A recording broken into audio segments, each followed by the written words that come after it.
it up for questions. If anybody has any questions, I'll do my best. Yeah, on the way back. You, yeah. I was just going to talk about how you choose music. How I chose the music? Yeah. That was a tough process. Only because,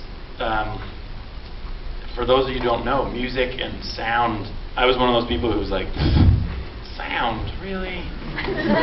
We could save so much money if we don't do any sound. Because they want to sound edit it, music edit it when you're done. You're just like, just throw iTunes on there. And supposedly you have to pay money to people who have written songs, which is boring.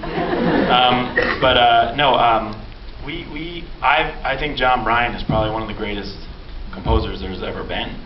So I asked him if he'd do some music, and he did some of it, and he was fantastic to let us do some of it. But he also was, a very busy guy and doing lots of things. And so we had this jazz quartet come in, and we basically put the movie up for them. And believe it or not, one night I went into the studio with them at about 6 or 7, and we came out at about 3 in the morning, and we just ran the movie for them for about 20 minutes.